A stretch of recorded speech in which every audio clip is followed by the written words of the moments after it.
Hello everyone, this is doctor same और आज हम पढ़ रहे हैं नर्व इम्पल्स। अच्छा जी, अब नर्व इम्पल्स कैसे जनरेट होता है, कैसे ट्रेवल करता है, तो उसके लिए हमें दो चीज़ों को समझना है। किस चीज़ को? Number first resting membrane potential को, कि रेस्टिंग मेम्ब्रेन पोटेंशियल कंडीशन क्या होता है, इसके अंदर आयन की क्या पोजीशन, और उसके बाद जब इम्पल्स आ जाता है, इम्पल्स की ट्रेवलिंग की जब बात आ जाती है, तो रेस्टिंग मेम्ब्रेन पोटेंशियल कैसे जो है वो एक्टिव मेम्ब्रेन पोटेंशियल में चेंज हो जाती है और एक इम्पल्स जो है वो ट्रांसमिट हो जाता है from the receptor to the CNS and from CNS to the effector. अच्छा जी, तो नर्व इम्पल्स के साथ आप लोग के पास एसोसिएटेड कौन कौन सी चीजें हैं? मेम्ब्रेन पोटेंशियल यानी कि रेस्टिंग मेम्ब्रेन पोटेंशियल और एक्टिव मेम्ब्रेन पोटेंशियल।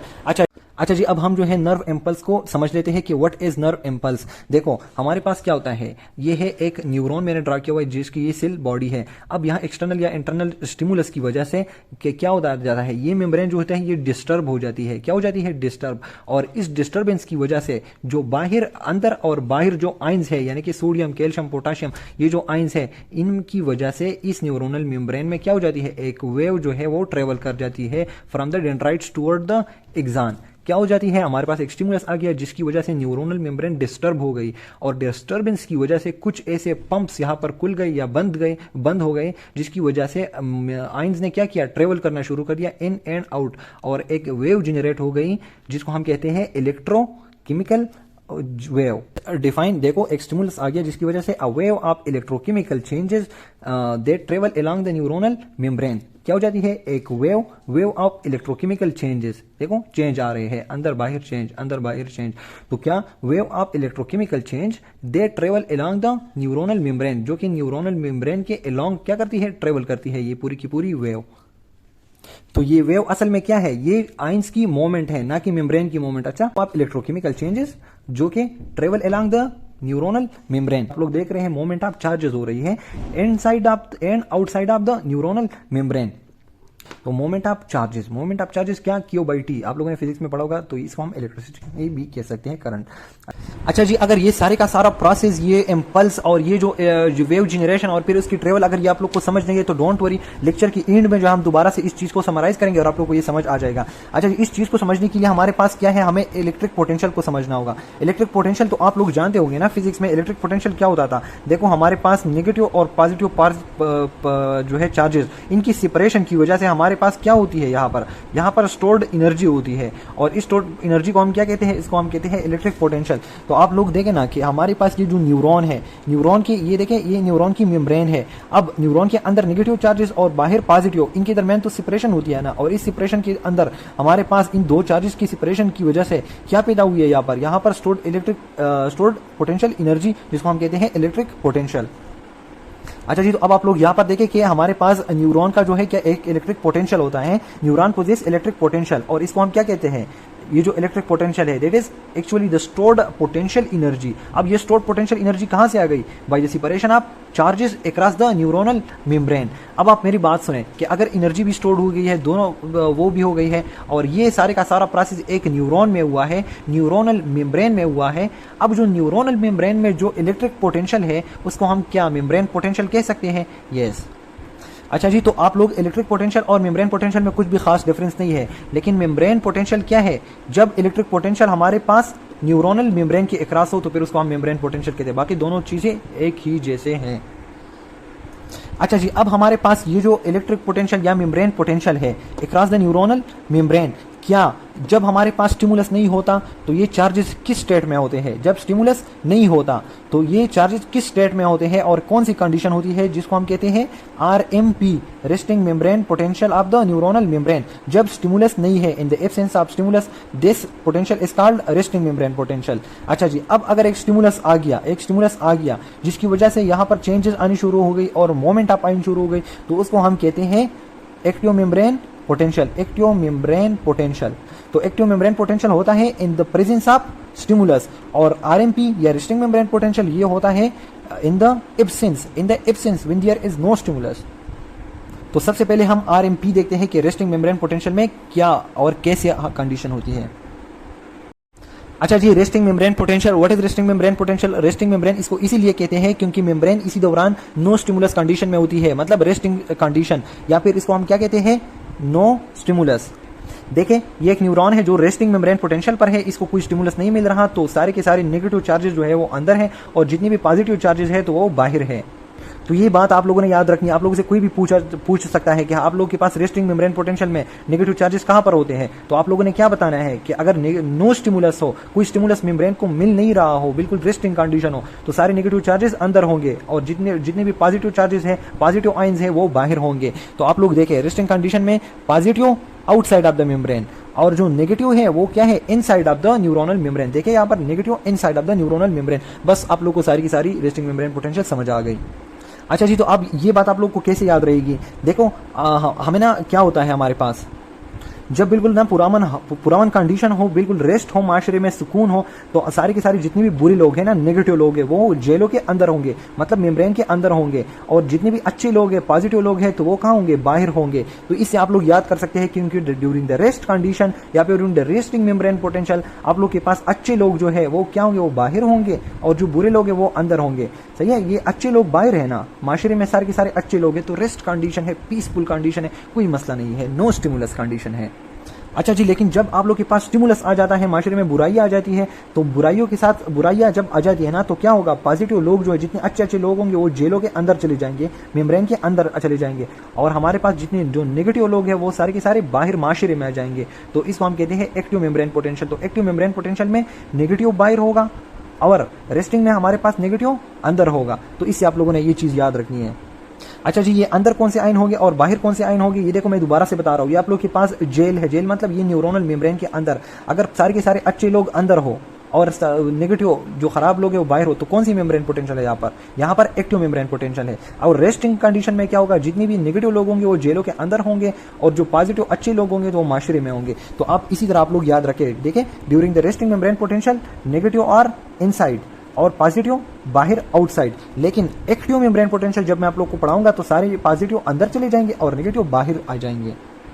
अच्छा जी, अब जो रेस्टिंग मेम्ब्रेन पोटेंशियल है तो इसको हम पोलराइज्ड स्टेट ऑफ न्यूरॉन भी कह सकते हैं। अब ये न्यूरॉन किस स्टेट में है, ये पोलराइज्ड स्टेट में है। पोलराइज्ड क्या मतलब है, देखिए इसकी जो जितनी भी मेम्ब्रेन है ना, तो इसमें दो पोल्स है। ये देखें नेगेटिव नेगेटिव नेगेटिव, ये सारे का सारा नेगेटिव पोल, ये देखें नेगेटिव पोल, और ये जो है सारे का सारा पॉजिटिव पोल। तो देखें एक नेगेटिव पोल और एक पॉजिटिव। तो इसी तरह जब हमारे पास दो अक्रॉस द न्यूरोनल मेम्ब्रेन दो पोल्स प्रेजेंट हो, पॉजिटिव और नेगेटिव, तो इसको हम कहते हैं पोलराइज्ड स्टेट। लेकिन जब एक्टिव मेम्ब्रेन पोटेंशियल आ जाएगा तो ये डीपोलराइज्ड हो जाएगा। डीपोलराइज्ड मतलब पॉजिटिव अंदर आ जाएंगे और नेगेटिव बाहर जाएंगे, वो हम वहां पर देख लेंगे। लेकिन जो रेस्टिंग मेम्ब्रेन पोटेंशियल है तो इसको हम पोलराइज्ड स्टेट भी कहते हैं।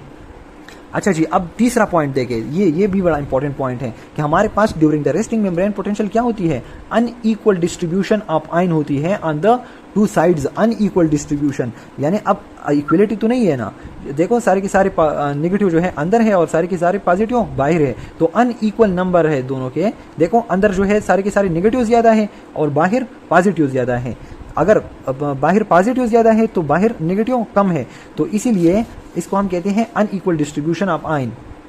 अनइक्वल की आप लोग को समझ आ गई ना कि अनइक्वल कैसे है, कि हमारे पास during the resting membrane potential क्या होती है, अनइक्वल डिस्ट्रीब्यूशन, मतलब नेगेटिव अंदर ज्यादा, पॉजिटिव बहुत कम। जबकि बाहर हमारे पास during the resting membrane potential positive क्या होती है, बाहर पॉजिटिव बहुत ज्यादा होती है और नेगेटिव जो बहुत कम होती है। तो इसीलिए इसको हम कहते हैं अनइक्वल डिस्ट्रीब्यूशन ऑफ आयंस। अच्छा जी, तो रेस्टिंग मेम्ब्रेन पोटेंशियल में आप लोगों ने क्या बात याद रखनी है कि ये ड्यूरिंग द ये इन द एब्सेंस ऑफ स्टिमुलस होता है, मतलब नो स्टिमुलस कंडीशन। दूसरी बात आप लोगों ने क्या याद रखनी है कि ये पोलराइज स्टेट होता है, यानी कि जितने भी नेगेटिव चार्जेस है ज्यादातर वो कहां पर होते हैं, अंदर होते हैं, और पॉजिटिव जो बाहर होते हैं। अच्छा जी, और थर्ड क्या बात है कि अनइक्वल डिस्ट्रीब्यूशन होती है अक्रॉस द न्यूरोनल मेम्ब्रेन। ये तीन बातें आप लोगों ने याद रखनी है। अब अगर आप लोगों से कोई पूछता है कि न्यूरोनल मेम्ब्रेन जो आरएमपी है, रेस्टिंग मेम्ब्रेन पोटेंशियल, यहाँ पर जो है कितनी पोटेंशियल है इन दोनों के दरमियान, इन दोनों चार्जेस के दरमियान during the resting membrane potential during the resting condition, तो वो है आप लोग के पास -70 मिली वोल्ट।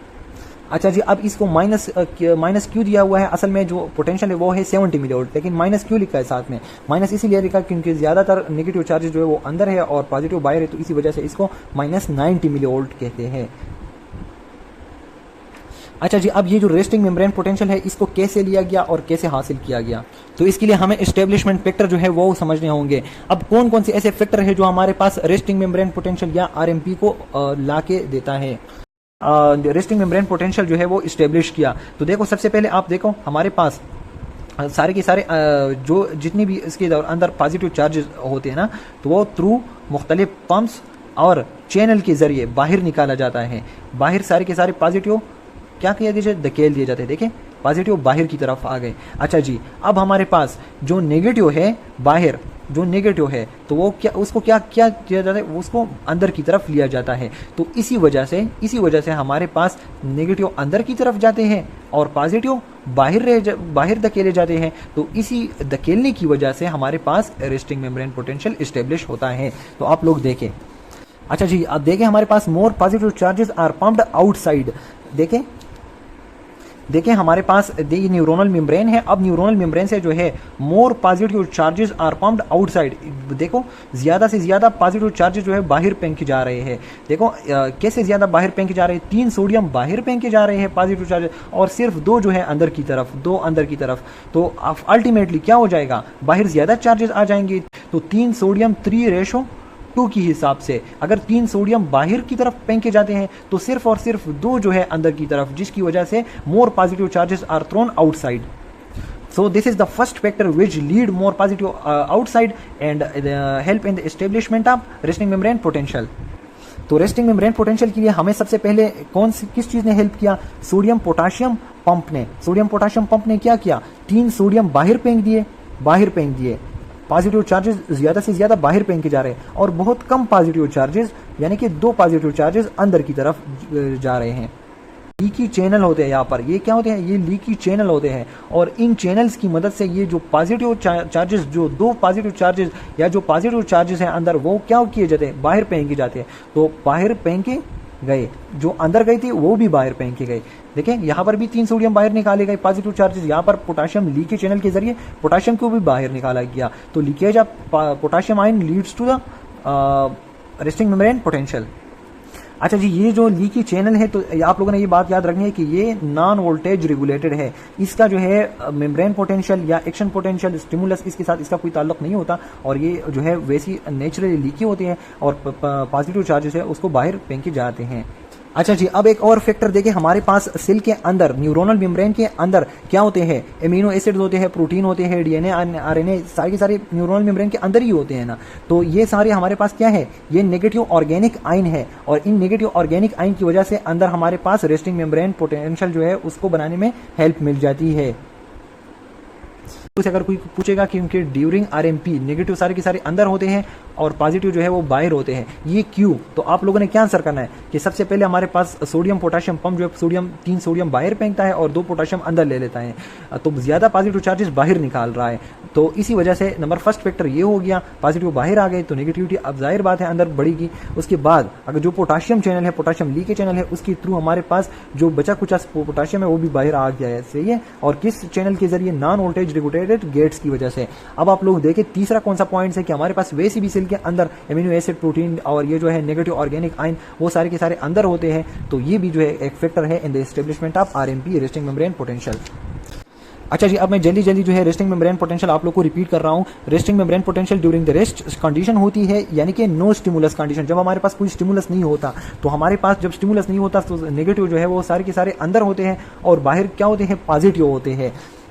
अच्छा जी, और इस स्टेट को हम पोलराइज स्टेट भी कहते हैं और ये जो है अनइक्वल डिस्ट्रीब्यूशन है। अब ये सारी की सारी नेगेटिव अंदर कैसे गए और पॉजिटिव जो है बाहर कैसे ड्यूरिंग द रेस्ट स्टेट। तो आप लोगों से अगर कोई भी पूछेगा तो आप लोगों ने क्या बताना है, एस्टेब्लिशमेंट फैक्टर, कि कौन ऐसे फैक्टर्स है जो ये नेगेटिव अंदर लेके जाते हैं और पॉजिटिव बाहर। तो आप लोगों को सबसे पहले क्या आना चाहिए कि सोडियम पोटाशियम पंप की वजह से 3 सोडियम जो है बाहर निकाल रहे थे और 2 पॉजिटिव अंदर जा रहे थे। जो 2 पॉजिटिव अंदर जा रहे थे पोटाशियम की सूरत में, तो वो भी पोटाशियम लीकेज चैनल के जरिए बाहर निकाले गए। तो पॉजिटिव जो है उसको बाहर ही निकाला जा रहा है, यहाँ पर 3 सोडियम की सूरत में और यहाँ पर 2 पोटाशियम की सूरत में। तीसरा कौन सा अहम फैक्टर था कि हमारे पास यहाँ पर जो है मेम्ब्रेन के अंदर क्या होता है, हमारे पास डीएनए, आरएनए और जो है एमिनो एसिड, प्रोटीन, और वो नेगेटिव चार्ज है, वो ऑलरेडी हमारे पास नेगेटिव चार्ज है। तो इसकी वजह से भी अंदर नेगेटिविटी बढ़ती है। तो एस्टेब्लिशमेंट फैक्टर में आप लोगों ने ये आप लोग की सारी क्या है, number first more positive charges are pumped outside, ये दूसरा calcium leaky channel, potassium leaky channel, और तीसरा जो है negative organic ion. So this is all about the resting membrane potential.